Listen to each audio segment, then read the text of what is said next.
clicked on the thumbnail, you know what this video is. Another week, another contenders versus pretenders tier list in the SEC. Who impressed heading into week 5? Who's waving the white flag on 2024? And who gets to be that spoiler role in the conference moving into spooky season? Let's not waste any time. Welcome on into SEC Unfiltered. It's Cole Thompson here. Real quickly, make sure that you've hit the subscribe button down below. It just takes 2 seconds. We just want to make sure that you're subscribed to your #1 source for all things SEC moving forward. And also make sure that you hit the ring notification. That way you don't miss a single episode. Download the podcast version of the show wherever you get your podcast listening systems. Make sure you're following us on the socials at SEC Unfiltered. If you want to follow me for the back and forth banter, it's at Mr. Cole Thompson on both Twitter and Instagram. And check out all of our great work found at secunfiltered.com. This episode is brought to you by our friends over at GameTime. Download the GameTime app and use the promo code SECU for $20 off your first purchase. Tickets are still available heading into week 5, so make sure that you pick up yours by downloading the GameTime app. Use the promo code SECU and $20 off on us. So real quickly, I got to make this PSA because I do so every single week. This list is interchangeable. Where you rank today may not be where you rank in 2 weeks. Where you are right now could drastically bode well in your favor with performance in week 5. It's always going to change. So I don't want to hear in the comment section, they rank here. Why is that? Because of this is my ranking on where I think that they would be viewed today. Also, just to make this abundantly clear, it's a tier ranking. I'm not putting one team at 1 and one team at 5. Yes, am I separating you in categories? I am. But you can determine who is the best of the bunch in that certain category. Also, because we are moving into the month of October and we're getting more separation, I'm adding in 2 categories. The first one is 2025, which means your season this year is basically over. So start looking forward to next year. And spoiler, you may not be a team that goes and wins a college football playoff, but you sure as hell could be a reason why a team doesn't go to the college football playoff. 2025, Mississippi State. I'm not going to spend a lot of time in the 2025 category. I'm going to give one fun stat per week, and that's what we're going to do. Mississippi State found a run game. They averaged like 4.6 yards per play against Florida. They were really good to be able to put it in on the ground. They're going to have to trust the ground game now with Blake Shapen being out for the rest of the year. Now, pretenders category. Let's start off with Auburn. Auburn, you got to be here for right now because of I don't know what direction you're going in. I don't have a problem with what Hugh Freeze said about the quarterbacks because if he also took credibility for his own undoings, this is a team that is poorly coached. This is a team that has no direction. This is a team that right now feels like it doesn't have any life. And they fundamentally fumbled the bag with opportunity after opportunity after opportunity against Arkansas. Yes, does that final score say 24-14? Absolutely. Could it have easily been 28-0 in favor of the Tigers? Absolutely. But they're a poorly coached team right now, and there is no sense of direction. Here's the problem. You got 8 more games to play. Just because of your season of going to a playoff is over does not mean that you can't turn the corner and at least make things interesting. Maybe enter that spoiler conversation. And also, you have to realize you were never a quarterback away. I'm tired of hearing from Auburn fans, but if we would have added in this guy, if we would have, no. If you would have added in a quarterback simply because of you need to elevate the competition, I get that. But adding in a Cam Ward or a Malik Murphy or a Riley Leonard was never going to be something that would get you to a 9-win total or maybe even 10-2 and be a college football playoff dark horse. So stop it now. You're not there, but you can be in the future. Your offensive line has got to get better. You have to see these young receivers stop dropping the football. Your secondary has got to be more consistent. If you get all that, maybe you enter the bowl eligibility conversation. And certainly you can enter the spoiler conversation for me. Florida, yeah, you beat Mississippi State. That's basically like getting a participation trophy at this point. I got to see more. We know the writing is on the wall for Billy Napier. We know that right now, the way the fan base is treating him, it's not looking pretty. You're basically at the end of a relationship and you just went on a vacation to try and salvage it. It was all good. Now you got to come back to reality where the problems still exist and it isn't going to go away anytime soon. I think that you could at least make things interesting. Right now, Florida has got to win against UCF in 2 weeks. They get the bye. They got to carry this momentum. And if they beat Gus Malzahn and the Knights, a really surging Knights team in the Big 12, you get to carry that now into Neyland when you take on Tennessee. And I know Tennessee, they're a better team. They're a better roster. But the record bodes well in Florida's favor. They're 8-2 in the last 10 matchups. If you carry that momentum, maybe we can take you out of the pretender category and move you into the spoiler category. But if you lose both those games, The writing is done for Billy Napier. The story has been set. And it's time to hit reset for most of the athletic department, which is a bigger deal right now because there is no school president. And you are hearing rumors that, yes, Missouri and Ole Miss is a better job than Florida. And to be completely honest, it isn't in the long term, but it maybe is right now. Let's talk about Kentucky. Get a win over Ohio. Good for you. You're right back sitting at 2-2. Could be 3-1. Probably should be 3-1. But either way, the explosives are there, which is really fun. But then there are still the miscues. What you got to realize is that you're going to get probably 5 or 6 plays from Brock Vandagriff that you have to capitalize every single week. And if you do so, well, then you're trending upward. If you get the throw over to Barry and Brown, to Dane Key, to Jamori Macklin, there's a lot to like. The other thing that's really important is that you got a defense that is stout. They're going to keep you in games. What you are for the rest of the year, whether it be a 7-win team, a 6-win team, a 4-win team, it all starts with the performance of how you play against Ole Miss. I'm not saying beat Ole Miss. I'm saying how you play against Ole Miss. If you're allowing them to slice and dice you, pick you apart the way that South Carolina did, yeah, you're going to start entering 2025 category. If you can keep things interesting against a Heisman hopeful and Jackson Dart, slow down these wide receivers that all can boot, scoot, and boogie like Brooks and Dunn into the end zone and make an easy 6 points, then maybe you start entering that spoiler conversation.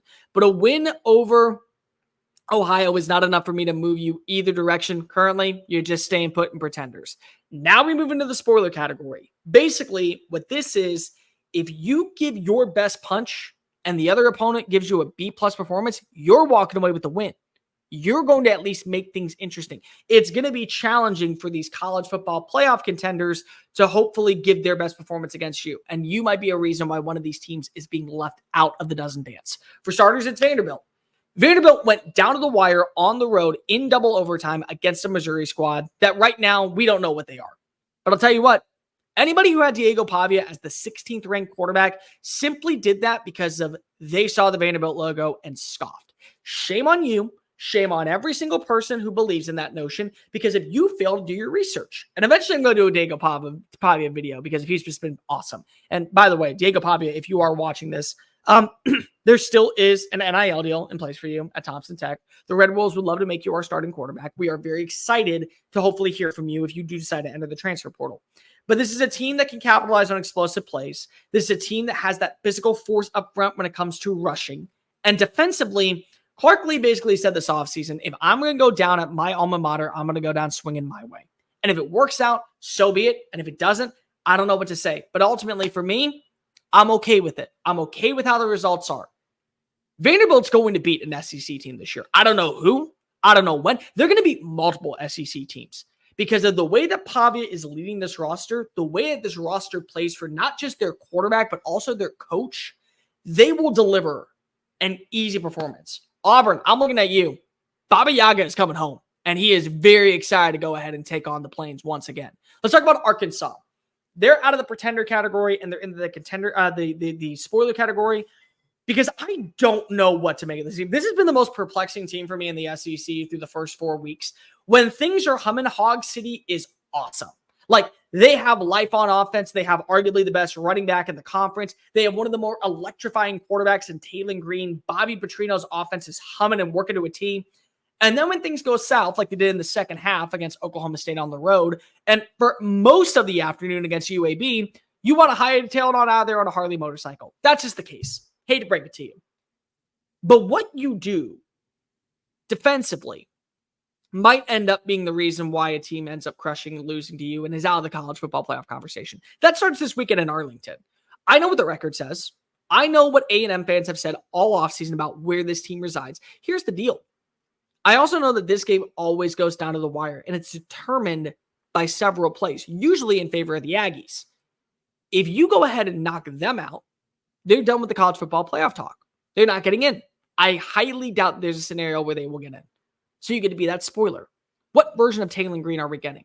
Can we get the interception or the miscue that is going to lead to a turnover out of the way early to where he starts slicing and dicing and delivering 4 touchdown days, utilizing his legs? He's a roller coaster of emotions, but by golly, is it fun? And do you not want to say at the very end, let's go again? He'll put you in a heart attack, but he also will give you that saving grace that you know is exactly needed for a program like Arkansas. Can Quindon Jackson be that bell cow back that bruises through that first line of defense and starts to deliver those crushing punches? Can the defense play physical? I mean, honestly, they were like the ragtag bomb squad that exploded by cutting the wrong wire against Auburn at the line of scrimmage because they were just great in open field tackling. And also, they allow too many explosive plays down the field. So this is where I am with Arkansas. They're so hit and miss that I don't want to put them in pretender category, but I know if they get the hit version, they're going to walk away with a win. They're going to get one more win in the SEC this year. I promise you that. Are they going to be bowl eligible? I don't know that far, but I can tell you that yes, they will be a team that finds a way to get an upset. Does that upset come this weekend at Jerry World? Let's talk about now wait and see. Texas A&M. It's not the fact that Bowling Green only lost by 6 points to you that I have you in wait and see. I'm not putting you in spoiler. I'm not putting you in pretender because if I do think that with Marcel Reed as your starting quarterback, it opens up the avenues for you to be more explosive as an offense. You saw it multiple times. Thor got a 27-yard touchdown. You watch his Ja'Day Walker had a big-time score, 3 catches for 49 yards. You have weapons. They're not elite, but they're still good enough. The defense is finding its footing at the right time. But the mental mistakes of a first-year squad just worry me.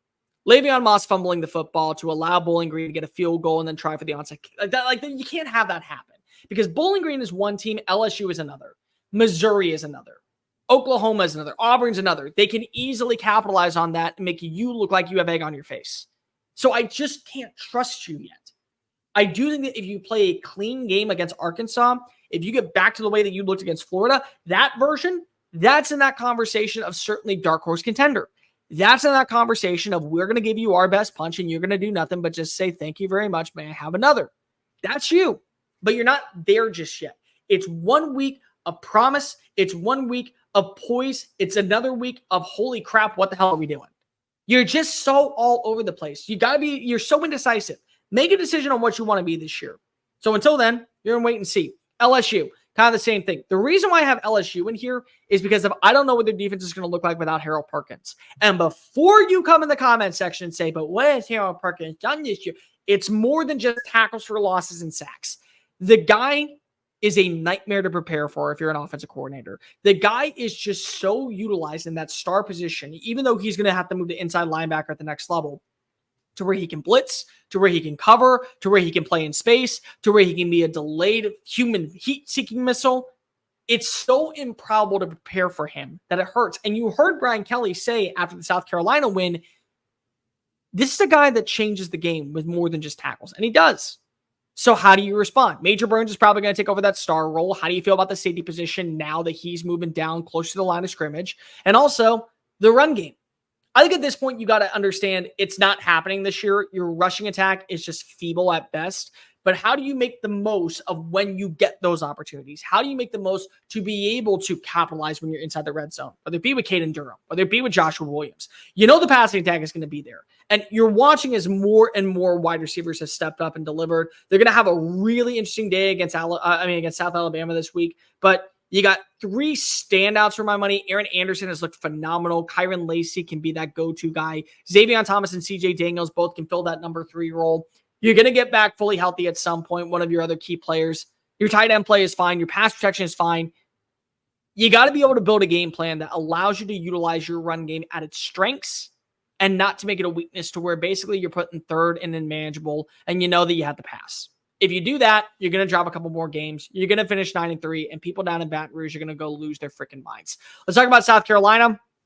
South Carolina, for me, again, I don't know what to do with them just yet because the performance against Akron, okay, the Zips offense was zip-tied shut from the first quarter. Robbie Ashford looked phenomenal. You had a great ground game. Your defense played out of its freaking mind. Your defense is going to be one of the best in the SEC, and that's not me being facetious. That's me just being awesome. Stewart and Kennard are 2 of the better defensive ends. Tonka Hemingway is one of the most underappreciated players in the conference. Debo Williams is a stud at linebacker. Your secondary plays out of its mind at safety. I love what you got in the nickel corner in Kilgore. Cornerback play, let's see what you do when you have to go face off against a team like Ole Miss in 2 weeks, but you do have the home atmosphere of Willie B. If you get the offense to be more than just explosive plays and you get some consistency, win on third down, and the pass protection does wonders for Lenora Sellers, I think that you can be a 9-win team. And I'm almost dedicated to put you in that contender dark horse category because you will deliver your best punch. The thing that you take away from that LSU game, besides the fact of the Nicky Manwari touchdown that was returned, is when you are humming and you get that 17-0 lead and you capitalize and you don't allow an opponent to start gaining momentum, you are going to be the toughest out in the SEC. And I'll tell you what, I am beyond excited for the Oklahoma game because that's going to be a matchup where emotions are riding so high out in Norman, depending on what happens in a win or a loss against Texas, that South Carolina can capitalize on that. They can get a win, and then when Texas A&M comes to town, they carry that momentum, and now they're sitting at bowl eligibility going into the month of November. And now all bets are off. And now you're just trying to go ahead and separate yourself. And now you're just trying to be that wild team that is ravenous and literally is like a dog with rabies, biting everyone and trying to go for the jugular. That could be South Carolina. And I'm excited to talk about them because I'm 100% right when I call them the wild card of the SEC. They truly are. But what version are we going to get moving forward of the offense with an identity? Because it can't just be explosive plays. If it's that, some team is going to beat you into oblivion. It may be Oklahoma, and you're coming right back down to reality where you're 6-6. Speaking of Oklahoma, I have you in wait and see because of Michael Hawkins is playing quarterback. Is he a better fit for Seth Luttrell and what he wants to run offensively? They're completely hindered at wide receiver right now. The injuries are just stockpiling left and right. It is literally like just playing a game of Tetris and another piece, and you're about ready to hit the barrier to where it's game over. Same thing for the offensive line.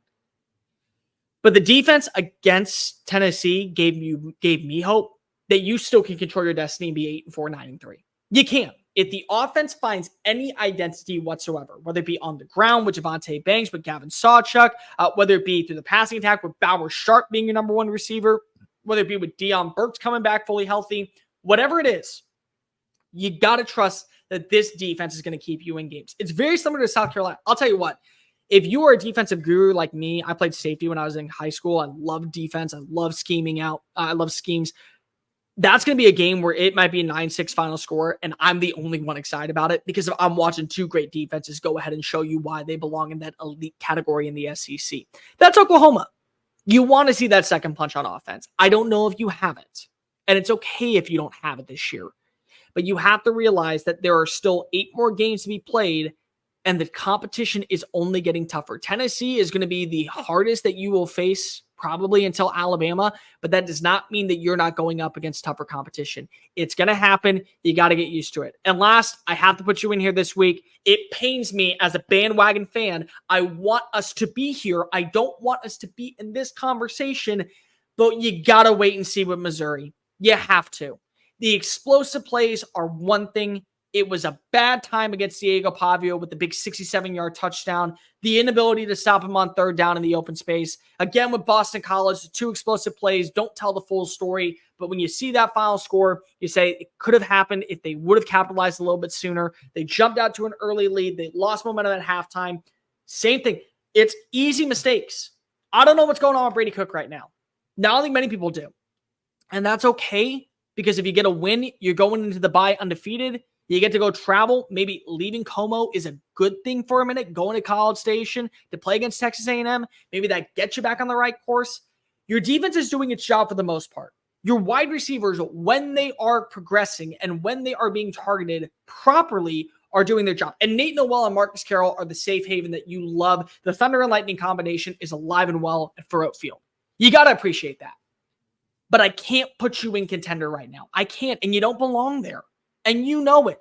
Deep down in your heart, as much as it pains you to hear this from me, one of the few people that talks positively about Ole Miss at the national level, one of the few people that believes that Ole Miss can still be that team, I can't put you here this week. Prove me wrong. Prove me wrong and get back to what we know about Mizzou Tiger football underneath Eli Drinkwitz. Because I can tell you what, there are people who have already sold their stock on Missouri. I'm not doing it. I'm not buying any more stock, but I'm sitting idle this week. You can get back to it. Brady Cook has got to show that he can be more consistent. You have got to see a better game plan on offensive identity. And by the way, Kirby Moore, I'm begging you, because I really like you. Stop with the designed runs for QB 12 when you know that the defense already is going to corral him. How many times did we see that not working and still went back to the wood? How many times? Please stop. Please stop. All right, contender category. Again, I'm going to say this one more time. The contender category, you all could be playoff teams. I'm not ranking you where I think you are, except for the last one I'm talking about. That one is number one for me. Alabama, this is the week of all weeks. This is the week of all weeks to where you get to decide what you want to be in 2024 and really what you want to be in the SEC moving forward. The performance against Wisconsin, the performance that you had in the last 5 minutes against USF, that's peak Alabama football underneath Kalen DeBoer. And that's sustainable. And that's something to where teams have to go ahead and start targeting and wondering, how do we slow this team down? You don't. You just got to find a way to have an offense that can combat their defense. That's what you do. Because I can tell you what, Ryan Williams ain't going to slow down anytime soon. He's only getting warmed up. I can tell you what, Kendrick Law, when he is humming, he is humming. Kobe Prentice, when he is humming, he is humming. When you get these guys moving and grooving, they can be difference makers. Jam Miller, Justice Haynes on the ground, when they get into the open field, might as well say blast off because they are running it into the end zone for 6. And Jalen Milroe, when he has to wear that superhero S, he can be the most lethal man with the football in his hand and certainly the most lethal man on the ground with his legs. And Alabama's got an offensive line that can protect when it's fully healthy. And Alabama has a defense that will give up an explosive play, but they'll also capitalize on a turnover and make you scream uncle. They can be that team. It starts this week against Georgia. The standard right now in college football is still in the resides in Tuscaloosa. It still belongs in Titletown. Because so far, we don't know what the rumor is. We don't know what the situation is. Is Kirby Smart 1-5 against Nick Saban, or is Kirby Smart 1-5 against Alabama? Did he get the wool over the Crimson Tide's eyes once, or did he do it underneath his former boss? We will know more. And this doesn't define their entire season, and it doesn't define who they are as a program, and it won't define who they will be for the rest of the Kalen DeBoer era, but it's the start of something. And it's the start of figuring out, does the SEC still run through Titletown, USA, or is Athens, Georgia starting to take up those pieces, and now they're going to be crowned with the mantle of college football king? Speaking of which, Georgia, this is a big week for you, because I can tell you what, there's many people out there, including yours truly, who does not have you winning. And also, your schedule is not like Texas's, and it's not like Bama's, and it's not like Mizzou's, where you lose this game, you feel good because of the rest of the schedule is a breeze. Nope. You still got to play against Tennessee. You still got to play against Ole Miss. You still got to play against really challenging components, including Texas. It does not get easier for you. The margin of error has gone from 50% to basically 2% in a grand scheme of 2 minutes. Can't happen. And I'll tell you what, the offensive line is nowhere near what we think about Georgia. The defensive line is nowhere near what we know about a Kirby Smart-led team. The wide receivers, I'm not ready to go ahead and say that they're a bad group, but they're nowhere near what we initially thought they were. You don't have a Ladd McConkey or a Brock Bowers who, when healthy, is that X factor and a difference maker for Carson Beck. And also, Carson Beck, you came back for one reason, to prove that you were not only the best in the SEC, but you want to win a national title. And there's going to be people out there that will say Carson Beck had an easy schedule last year, and because of it, Georgia was able to coast. Does that continue? How do you prove me wrong? How do you prove the rest of the college football world that, yes, you were wrong? Because I can tell you what, when everything is humming the way that it should down in Athens, GA, they are the team to beat in college football. They are. And they have been for the last 2 years. That is what Kirby Smart demands. And the last thing you want to do is give Kirby Smart a week to prepare. It's like Andy Reid in the NFL. You give him a week, holy crap, best of luck to you. You might as well wave the white flag and not even go take the field. That's how bad it is. Can you do that? Can you do that in a place like Tuscaloosa? And now that you got your bad game out of the way, can this be the standard moving forward? I think it can. I also think that you can have a really rocky time against the Crimson Tide in this Kalen DeBoer-led squad. Ole Miss, here's the deal. I know they haven't played anybody. Rule around this part of the woods, it's how you play against them. That's what we care about. We don't care about the level of competition. We don't care about the FCS or FBS branding or what conference you reside in. If you show dominance, you belong here. Jackson Dart, for my money, is still a favorite to go to New York City. Trey Harris is still a favorite of mine to win the Biletnikoff. Their defense has been great. Yeah, they finally allowed a touchdown, but they also made up for it with a solid ground game. They feel complete. They feel like a team that if they give you a B performance, it still is good enough to win against most teams. There's maybe two that you don't feel good about that. Number one is probably Texas, and number two is Georgia. And even still, I think it comes down to the wire in both those games. But this is your first real test. Finally, people are going to be paying attention to what's going on in Oxford. Finally, people are going to say, well, what is Ole Miss? Who are the Rebels? Is Lane Kiffin really building a team with this last dance mantra that can hoist up a title? I'd say yes, but I also could be drastically wrong and just the inferior competition boosted up your ego and you failed to live up to the competition when it came down to the lights being at its brightest. That could happen. We're about to find out. But the way that you've looked, the way that you performed, hard pressed to go ahead and argue with that. Number 2 for me is Tennessee. And by the way, these two are in the correct order. This is my tier ranking. Number 2 is Tennessee. Tennessee, for my money, had the best performance last week because they had a C-plus average showcase on offense and still found a way to win by double digits. And there are going to be Oklahoma fans that say, but you see the score, This game was never in jeopardy. Stop it. You had 3 turnovers in the first half, and you had to turn to a true freshman to deliver in that process. Your offensive line was not good, and your quarterback continued to make mistakes. And I'm a Jackson Arnold truther, and I'm telling you this. So let's temper our expectations, Oklahoma fans. You were never in this race. You got shelled. You did.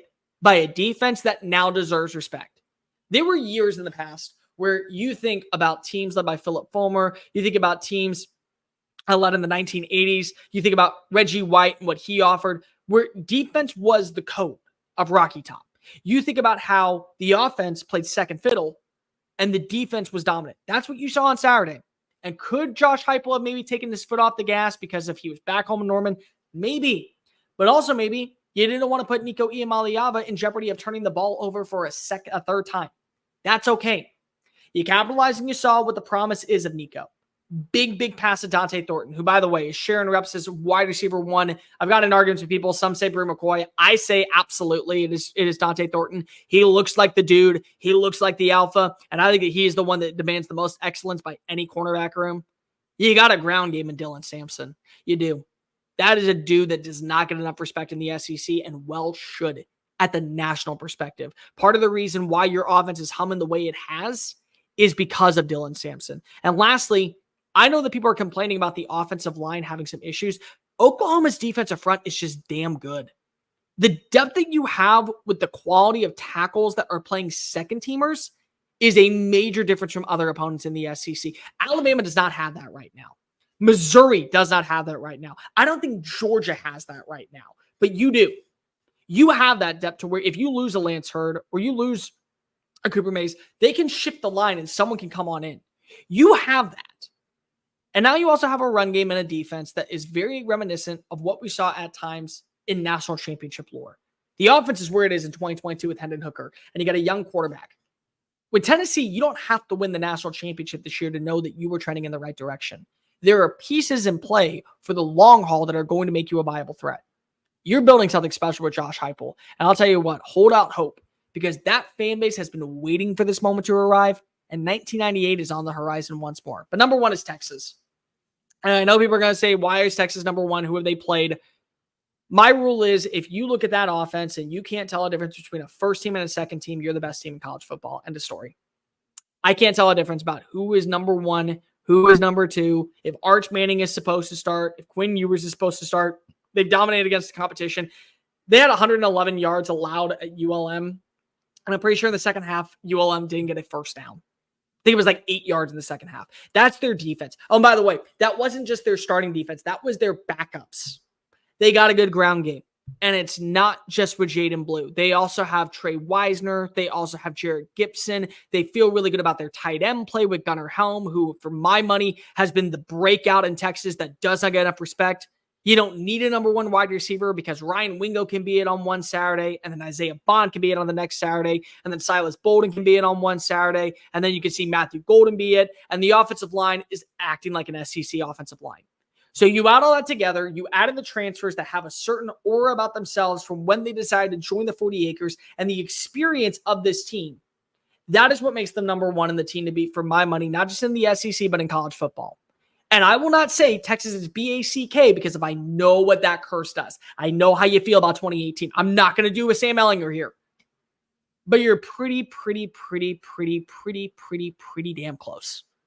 Quinn Ewers comes back fully healthy. I don't expect him to play this week against Mississippi State. You win the national title. You have a very good shot of doing that because your team is built to do so. Your team is built to go to Atlanta, and your team is built to go up against any one of these SEC opponents. Hate to break it to you, SEC Nation. Texas is good enough to be in this conference. And I'm not talking about the branding. I'm talking about the on-field play. What they have done against several opponents like ULM, like UTSA, they will do to teams in the SEC. And you better just buckle on up and realize they ain't going away anytime soon. Let me know in the comment section down below, what tier do you think is best? Who am I rated too high? Who have I rated too low? Like, rate, review, subscribe. Follow us on the social channels at SEC Unfiltered. Download the podcast version of the show. And check out all of our great work found at SECUnfiltered.com. I'm Cole Thompson. Until next time, folks. Later.